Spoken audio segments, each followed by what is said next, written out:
tell us about the issue that you're having, and our team, which is growing, is going to work together to address your issue and reach out, schedule something with you if more help is needed.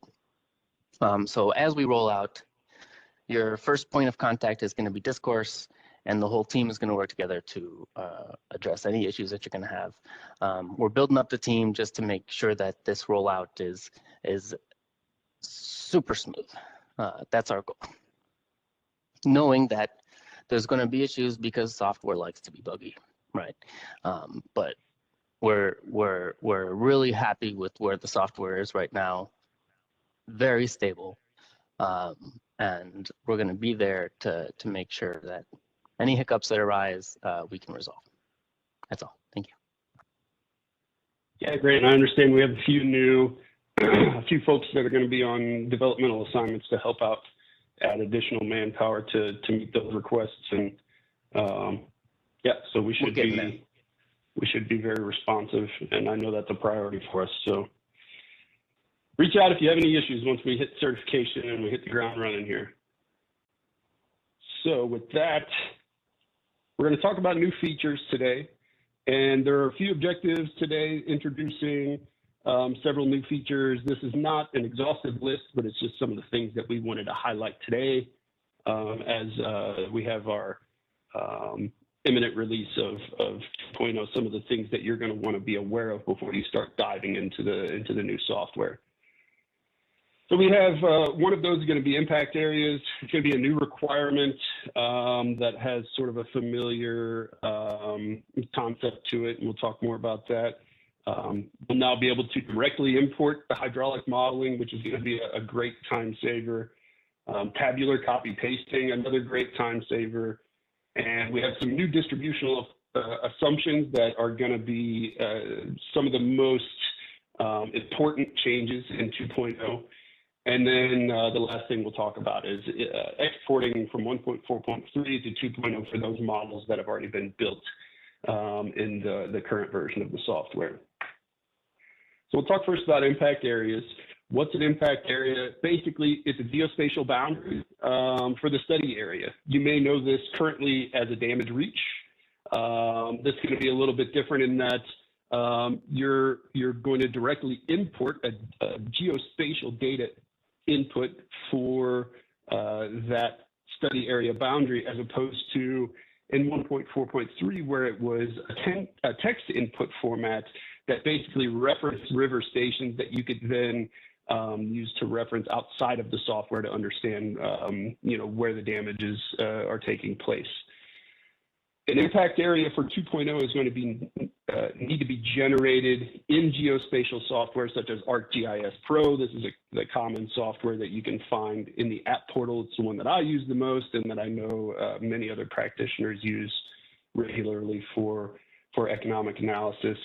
And basically, ultimately, once you have that outline of the whole study area, then you may go into delineating smaller portions of the area that have common H&H and or economic characteristics. This is a finished product of an impact area. It's a simple version that may look familiar. When we had our last webinar that introduced FDA 2.0, this is Muncie, Indiana. And you basically have a polygon here that shows the extent of the study area that's been split into two different impact areas for left bank and right bank. But like I said, you may have a much larger study area that needs to be broken up into smaller pieces if there are other H&H or economic characteristics that call for separating those areas out. So how do you create an impact area in GIS? I'm not going to go into great detail here. We have some really great resources at the end of the PowerPoint where it does go into greater detail about how you can do this, but I just kind of want to introduce the concept, or if you're familiar with this already, just kind of reiterate what you may be somewhat familiar with. So what we're looking at here is a water surface elevation grid. It's a raster shapefile that each individual pixel contains information about water surface elevation at that pixel location. This is the largest event that was modeled for this study. And so it's the 0.002 AEP event, the 500-year event. And so it's the largest event with the greatest extent of flooding. And so that's a good starting place if you want to create a polygon shaped file around the study area. But in its current format as a raster, it's not helpful for as far as it's not an impact area. So in order to convert it to a polygon shaped file, you can use an analysis tool, a geoprocessing tool in ArcGIS Pro called raster domain. So that's what is here. If you just type in raster domain in the search bar, it's the first thing that pops up. And it basically just converts a raster file into a polygon shaped file where it's just an outline of that raster. And so it no longer contains that individual pixel data that tells you the water surface elevation at each of those pixels. Instead, it's just one polygon outline of a delineated area. Now you'll notice there's a little bit of a Swiss cheese effect going on here, where there was no, if we go back to the raster here, you can see there's no flooding in some of these places where you don't see any blue, there's no flooding. And so when you create this raster domain, it has holes in it, and that's not ideal for an impact area. You want it to be a smoother, contiguous shape.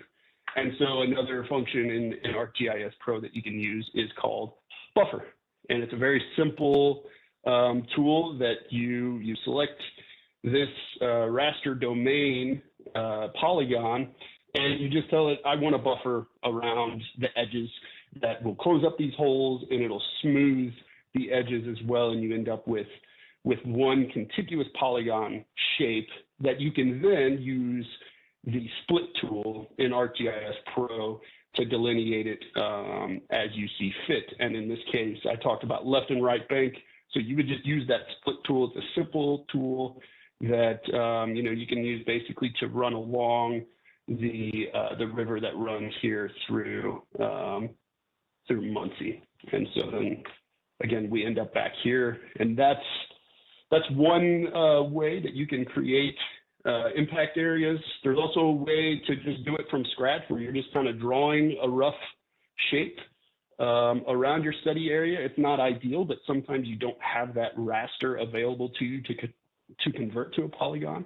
And again, resources at the end of this PowerPoint slide, which we will share with you after this presentation, will show you how to create a polygon from scratch if you don't have a raster domain. But this is probably going to be the most common approach, taking that largest modeled hydraulic event and converting it to a polygon shaped file. So that's our impact areas. The next thing we want to talk about is hydraulic model direct import. So this is what we just looked at before. So I'll actually go back to the raster. So I'm talking about this. This is a hydraulic model that used to require a lot of pre-processing in 1.4.3 in order to, I talked about how each pixel has water surface elevation data. And so in 1.4.3, you would have to do a lot of pre-processing where you import your structure inventory into GIS, you import each of the 8 or more frequency events that you have in raster form, and you extract the values from the raster to the structures. And this could take hours or even days, depending on how big your model is and how many different alternatives you're evaluating. In 2.0, you're simply importing that directly into the software. What took hours or even days is going to be a 60-second or so process of just importing that directly into the software. So these hydraulic models they're generated from HEC RAS. Your hydraulic modeler is going to be the one that provides that to you, and they can provide that to you in multiple input formats, and we'll talk more about these. So one such format is an unsteady HDF. So this is going to be one HDF for each of the 8 or more AEP events that you wish to evaluate. Unsteady refers to changes over time. And so this is one that have not dealt with as much in FDA. If you're familiar with LifeSim, this is the type of HDF that LifeSim requires so that you can see changes in flooding over time.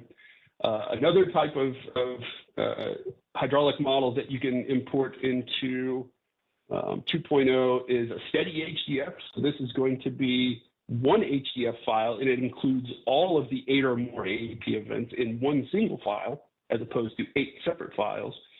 And each of those AEP events is going to be for one particular point in time, generally speaking, the moment of maximum inundation for that particular event. And then finally, gridded data, which I think many of us may be more familiar with in terms of building 1.4.3 models. The gridded data is going to come as several TIFF files. You're going to have a TIFF file for each AEP event that you're going to be modeling. And there's an interesting nuance, though, in terms of importing this into 2.0. You must import them in several subfolders. So you're going to choose the parent directory for each of those subfolders, and I'll show you what I mean here in the next couple of slides. And then finally, you have to remember that when you import the HDFs or the gridded data, that you must update the return interval or the AEP upon importing. Again, I'll show you what I mean here in a second. So this is a steady HDF file, and what you're looking at is the 2.0 interface. We have the window that pops up whenever you're going to choose which file that you want, and you can see, as I said before, with a steady HDF file, it's one HDF, and it encompasses as many events as were modeled for that HDF. So in this case, the naming convention that our RAS modeler used was very convenient, 2-year, 5-year, 10-year, and so on. And then you need to manually update either the exceedance probability or the return interval. In this case, the return interval directly reflects the naming convention. So it was very easy to just type 2, 5, 10, 25, 50, and it automatically updates those exceedance probabilities. So that's an important nuance here that you need to be aware of as you're importing, because if you skip over that, then it's going to cause problems in your model. For gridded data, we have, you can see the import window here shows several subfolders as opposed to one single HDF. So that's the nuance I was talking about. And what you're actually going to do when you're importing is you're going to select that parent directory, and then it's going to look in each of those folders, and it's going to pick out the files that it needs. And you can see here again, this is a little bit older, so it's still using ACE as opposed to AEP. But the hydraulic modeler did name these in a way that were convenient for us. And I did not update these return intervals yet to show you that when it auto-populates, it's not auto-populating according to what the actual event is. So in this case, the 0.2% ACE is going to be a 500-year event, so you're going to want to change that to 500. The 1% is a 100-year event, so you're going to want to change those before you finish your import. So that's hydraulic model direct import. I'm going to reiterate that I'm going pretty fast here in the interest of time, so that we have time for questions and that kind of thing at the end here. But again, resources at the end of this PowerPoint slide, so you can go look in more detail about how to do these things. And then, if it's still not clear after you've reviewed those, then of course, feel free to reach out to us. So the next point I want to make is about tabular copy pasting. So this is probably my new favorite feature, because it was a frustrating lack of feature in 1.4.3. You could not copy and paste directly into or out of 1.4.3 if you have a table of values that you don't want to enter in manually one by one. You would not have the option to copy a whole table and paste that whole table into 1.4.3. But in 2.0 we can, and it's seamless. It is it's like you're working in Excel. It's a great new feature. And you can pretty much do it anywhere that there is some sort of a relationship between two variables, the frequency function, regulated, unregulated transform function, stage transform function, and so on. And here's just an example of what that looks like in the interface. You can see you can copy the whole table, or you can copy a portion of the table in or out of the software. And this is also going to be a great time saver. The next point I'm going to make is, like I said before, probably one of the most important differences in the way that the software is computing damages. And basically what we have is in the first set of Monte Carlo processes that you run in 1.4.3, where the uncertainty around the economic variables are being used to estimate damages for a given stage. When those values that are being generated in the Monte Carlo process are generated, then 1.4.3 forces those results to fit a normal distribution. So the mean and standard deviation are going to be calculated from among those values to fit a normal distribution function. In 2.0, we do not force this distributional assumption of a normal distribution. So here's an example of damages for a single stage. So ignore this first column for now, but these are just, for a given stage, a bunch of different estimates of damages based on the uncertainties around first floor elevation, structure value, and so on. And so for a given stage, you could end up with any one of these damage estimates. So like I said before, what 1.4.3 would do is it would take the mean and standard deviation of these values and it would fit it to a normal distribution, but we're not doing that anymore. This is what it looks like in 1.4.3. So I just showed you for a given stage. So if we assume we're just looking at this stage only, you can see we have mean damage here and standard deviation of damages here. In the new software, for any one of these given stage values, we have a 5th percentile, 95th percentile, and a mean. These are just summary statistics for a given stage. So now I want to show you the implication of this change. So I showed you this before, where the blue line is the empirical distribution, and this is a cumulative distribution function where a normal distribution takes the shape of this green line. So you can see right off the bat that it takes a very different shape. And then when I go to the probability density function, I think it's going to be more of a striking difference. And so that red line is not it's approximates a normal distribution, that bell curve that you may be familiar with. But using that same data, the blue bars are the empirical results. And you'll notice it looks nothing like a normal distribution. And so when we're sampling damage values for a normal distribution, it's going to sample a lot more from this middle part of the function. Whereas in the empirical distribution, you can see that we have actually a lot more values on the high end of the spectrum here.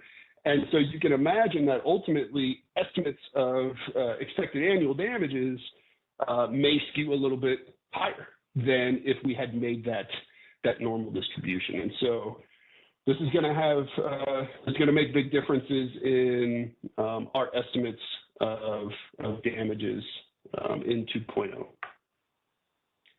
Again, that was pretty heavy, and we're going to spend more time sort of putting out in the release notes what the implications of this are, and how to talk about them if you end up in a situation where you have very different damages. The final thing I want to go over is exporting from 1.4.3 to 2.0. So basically, if you have a completed 1.4.3 model, you can export that and import it into 2.0. A couple of requirements are that you have to make some edits to some of the old 1.4.3 study files in order to basically export the aggregated stage damage function. And then the last thing is it'll require an impact area as well. So if you've ever modeled a 1.4.3 model, then you'll know that there is a subdirectory that's generated automatically whenever you run FDA that creates all these different files. You know, you're probably familiar with the structure detail output file. That's one of the more important pieces of this that can aid in your analysis. But there's one called econparm.dbf that you need to make a change to in order to get that aggregated stage damage function to export. And you need GIS software to do that. So again, we're back in ArcGIS Pro, and what you're going to do is you're basically going to import that econparm file. You're going to point to it, import it, and open up the table, and you'll see a bunch of different attributes that you can make changes to. But the one of interest here is exp_stgdmg. That's export stage damage. The default there is 0. You're going to want to change that to a 1 and save it before you ultimately export your study data from 1.4.3. And then finally, the process for actually exporting 1.4.3 and importing into 2.0 is fairly simple once you've done that part. So this is the first step is to export from 1.4.3. So this is the export window. These are the ones you definitely want to select, but you could also select all. And then you click export, you choose a location to save that export file. This is what that looks like. And then you're going to go into 2.0. You're going to create a new study file and go to File and Import Study. And you're going to select that, the file that you just exported from 1.4.3. Once you've done that, it's going to auto-populate a lot of the key inputs into a 2.0 model. The next thing you'll need to do is to import your impact area. So that is still going to be a requirement in 2.0, even when you're converting a 1.4.3 model. And then once you've done that, you have to, in order to import the aggregated stage damage function, which is what we had to go in and make that change to the econparm file in ArcGIS, you're going to go under Economics, Aggregated Stage Damage Function, and you're going to import from tab delimited text file, and you're going to choose that same export file that you chose earlier whenever you were when you exported from 1.4.3. So that will populate all the things that you need in order to continue on creating scenarios and alternatives to see the results and compare the results of the different plans from your old 1.4.3 model. So just as a recap, we talked about impact areas, totally new requirement in 2.0. Another a new fantastic time-saving feature is the hydraulic model direct import. Tabular copy pasting is going to save a lot of time. New distributional assumptions is going to be a more methodologically rigorous approach to estimating damages. And then, of course, your ability to export from 1.4.3 to 2.0 for models that you've already built. A couple of other new features. Index points are optional. They're implicit. You're basically going to, if you have a flow frequency function and a stage discharge function, they need to come from the same location where they're chosen from. You're going to work with your hydraulic modeler on that to make sure that you're getting a good representative index point. But you don't need to explicitly import or otherwise indicate what your index point is in 2.0 as long as those two functions are coming from the same location. Structure inventory direct import is another great time saver. You no longer are going to have to export from GIS into a text file and make sure that all your headers are perfect and not, run afoul of 1.4.3's very specific requirements for importing. You're just going to import directly the shape file from whatever geospatial software that you use, And this removes the need for modules. If you've ever done a non-structural model in 1.4.3, especially when you're first learning about how to do this, it can be a little bit confusing, and we're no longer going to have that problem. If you have a without project and a with project condition, where in the with project condition you're, say, elevating a bunch of structures, then you're just going to copy your structure inventory, make those changes to it, and import that separate structure inventory, which eliminates the need for the modules.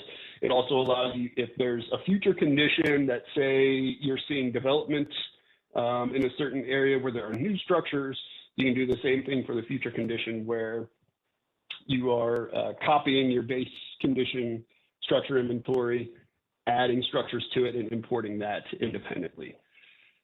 And finally, faster compute time. This is more anecdotally on my part. I don't know if we have tests on exactly what the difference is in terms of compute time, but I know it's going a lot faster whenever I'm comparing old models from 1.4.3.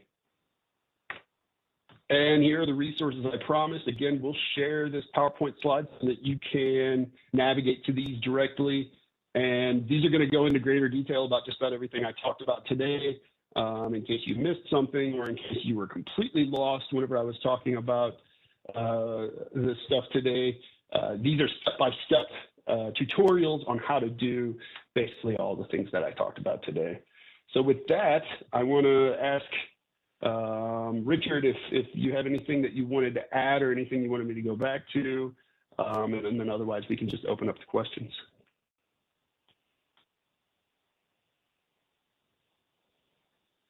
We have some questions in the chat. I don't have anything specific. I think that you did a great job. Thank you, Jordan. So Krishna asked, have you done some field tests and model validations before moving from normal distribution to the empirical method? I wonder, Krishna, what would you suggest we validate against? I mean, we've compared 1.4.3 to 2.0. But validation is kind of a hard thing to do in this space because you don't know what the right answer is. But we did move away from a bad distributional assumption, and we do have a lot of evidence to show that our empirical distributions are far from normal. So in that case, you know, we looked at the data, and you can look at our release notes where we have some of that evidence already, where we're showing that the empirical distributions we're seeing are far different from normal. Well, thank you for the clarification. Just I was wondering about, you know, when we consider the damage, it's kind of local, right? Just a case by case, not. It's very difficult to make the general distribution kind of thing. So that was the solution, right? We're not making a general distribution kind of thing anymore. So basically what I was, wondering in this case was like, okay, you have done some, model application in a specific area using the normal distribution. And then when you come up with this empirical distribution, then, have you got the better, compared to the what was damage in the field? Have you done those things? That was my questions. Rather than just looking on the distribution, how realistic that distribution is capturing the field damage. The damage in the field. Yeah. That kind of model validation, I'm not aware of that kind of work taking place. Yeah, I'm new. Maybe you might be aware, right? So just I'm outsider. That's why I'm just asking, looking on the presentation. Yeah, so sure, there are situations where validating a model is practical, where you have a lot of information on what the truth looks like. But we don't, our approach, Monte Carlo simulation, is required because we don't have a good understanding of what the truth is, right?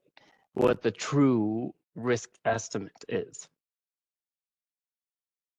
But we bring together models that are ground truth, the hydraulics being ground truth, the flow frequency being ground truth, the consequences also being ground truth.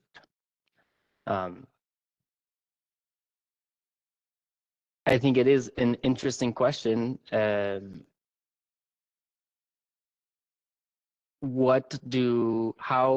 does uncertainty and damage, as reflected in the consequences distribution, how well does that actually reflect our uncertainty and what the damage is? And that might be an interesting statement of need. Yeah. Interesting point of research.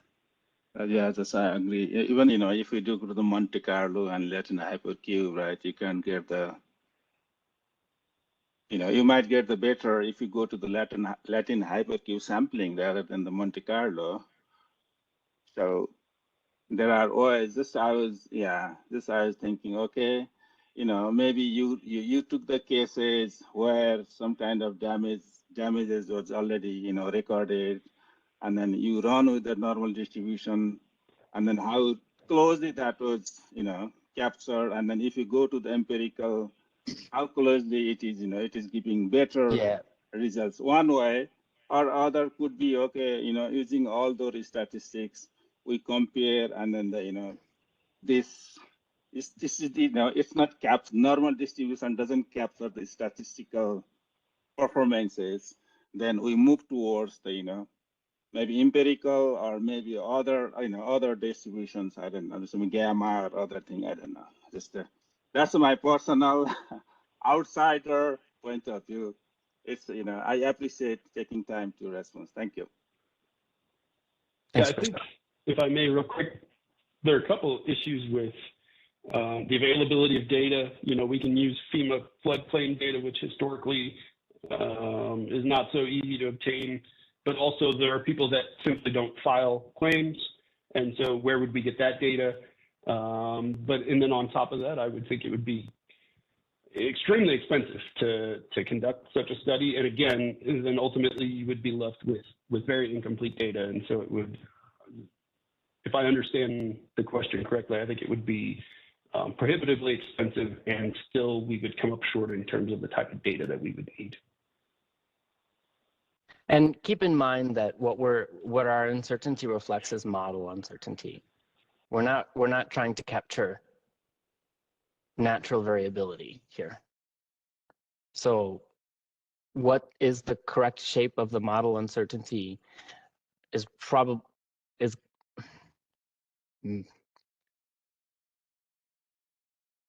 it's tough.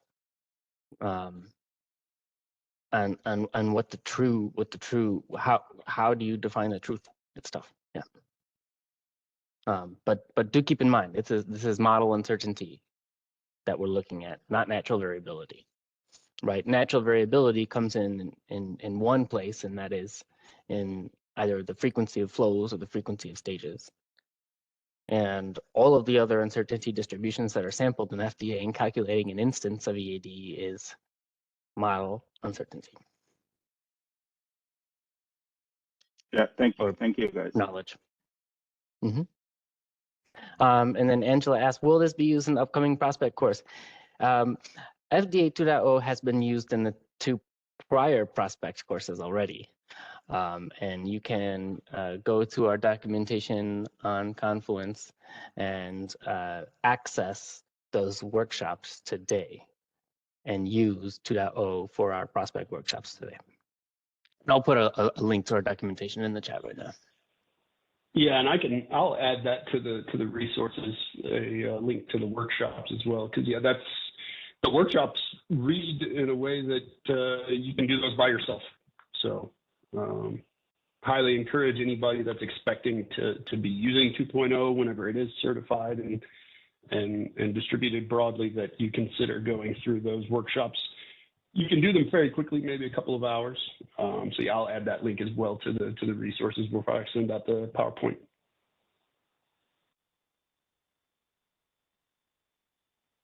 I dropped a link to the homepage of all of our 2.0 user documentation. You'll find there's a quick start guide, which we're really proud of. There are tutorial videos there to walk you through getting started up on FDA real quick that our teammate Julia Slaughter put together. She did a really wonderful job. So take a look at our quick start guides, and the workshops you're going to find under training. Under our training, there are course materials. The course materials, there's the older Prospect 209 stuff for 1.4.3 and the newer stuff with 2.0. And thanks for the plug for the workshops, Brett. Any other questions or thoughts on what we just went over today?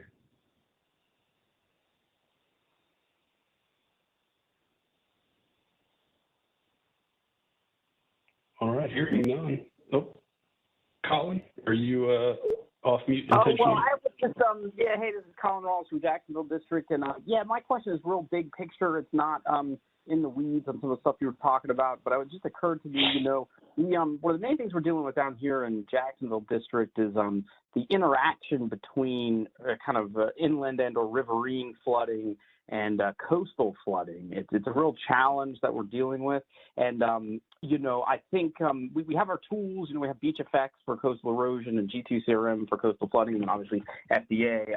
But the line between where to use which tool seems to be becoming a bit blurrier than it used to be in the past, perhaps because of sea level change and just maybe a greater understanding of the complex hydraulics of some of these areas. So yeah, I'm not necessarily looking for an answer today, and I know it's very case specific, but I'm just curious if those conversations have been happening between HEC and the various PCXs about when and how to use these different tools, and if you do use multiple tools, how you tease out the right set of results for overlapping, areas that are subject to both coastal and inland flooding. Over.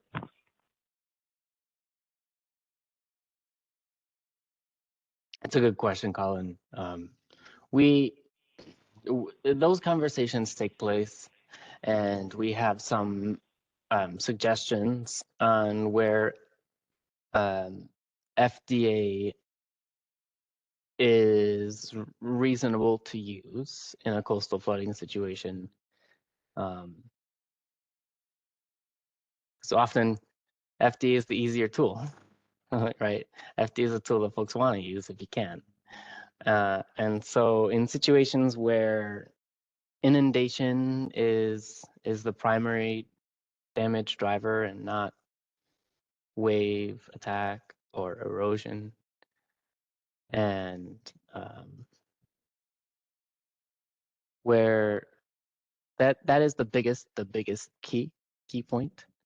FDA is still not going to have the time dependent life cycle analysis taking place where in G2 structures the reconstruction process is reflected. And in FDA there is not. And so if there's frequent flooding, frequent coastal flooding, you need to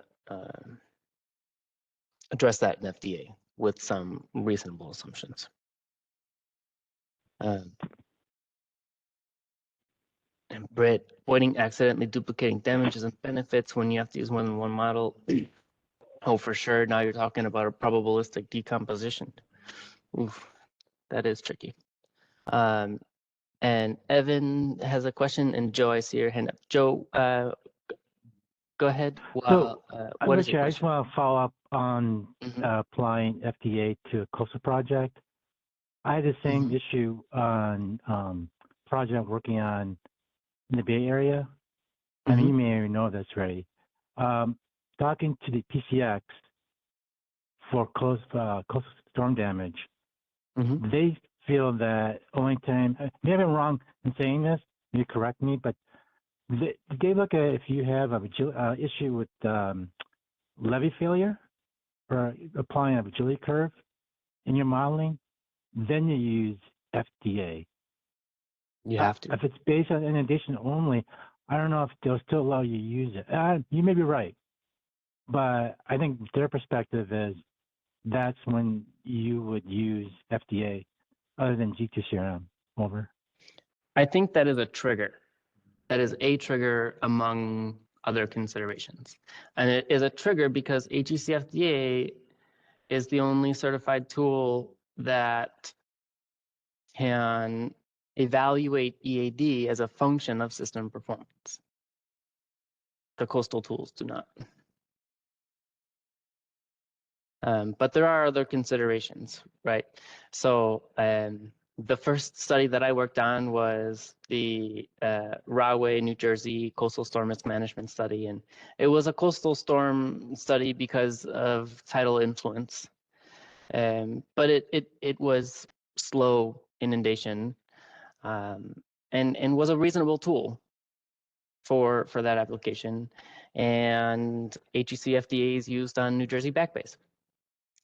Similar flooding characteristics, and Britt could talk a lot about using FDA in coastal situations.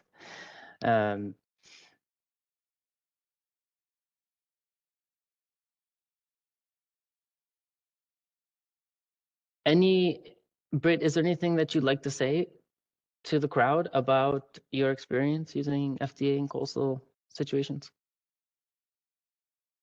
Yeah, I think it's all about the justification and making sure that you have vertical alignment as early as possible so that everybody knows what model you're using and why you're using it. At least for the coastal areas that we've done our studies for through MBD, we've done coastal Texas through FDA, and that was strictly coastal. And then obviously everything coastal Louisiana has been done through FDA. You can do it, and if you end up needing assistance, I would make sure that H&H is on board with what you're doing, how you're doing things, and then make sure that they have at least contacts. The MBD, specifically MBN, hydraulics folks are very well versed in being able to provide the data needed for FDA for coastal situations. But yeah, if there's not a high velocity situation going on and you don't have erosion being a huge issue, then FDA is definitely applicable. Yeah, that's all I have to say about that. It does get really confusing when you have overlapping areas with, you know, you have coastal influences coming in and you have riverine influences. Sometimes we get the suggestion that we need to use different models for different things, but when you have overlapping areas, it's very, very hard to be able to prove that you are not accidentally double counting damages. So I would say if you do need to split things up, probably go by the predominant condition for that area and base it off of a certain frequency event, perhaps. But yeah, definitely the biggest suggestion I can make is to contact someone in your vertical team early on to make sure that they understand what you're doing and why you're doing it. Thanks, Brett. Good advice. I have one more question in the chat from Evan Stewart. What is the grandfather plan for FDA 2.0 certification? So what is transition going to look like? And that is really the last piece that the FRMPCX is working on together with headquarters economists. What does that transition look like? And we expect to have that by the end of May. That said, I want to impress upon you how much it is in your benefit to move to 2.0 as fast as you can. The 1.4.3 software is unstable, right? In the last couple months, we've seen several instances where databases become corrupt and users need to completely start over from scratch because the lookup tables are there's something going corrupt in the lookup tables. And we're also seeing memory issues happen much more frequently, where Users are not able to finish stage damage computes. So there's going to be the transition guidance, and then there's also just going to be the technical urgency of moving to a piece of software that is stable. So you'll have to consider both of those.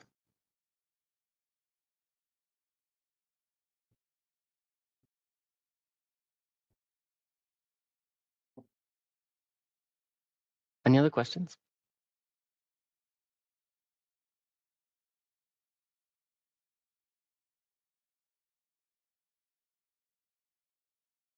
Hearing none, I think we can probably call it a day. Thank you all for joining. Again, look out for, I'll send a follow-up to everybody in the distribution list for this meeting with the slides and the recording. And if you have any follow-up questions, please shoot us an email. Don't hesitate to reach out. We'll see you here in a few months at the next quarterly webinar. Thanks, guys. Great presentation. Thanks.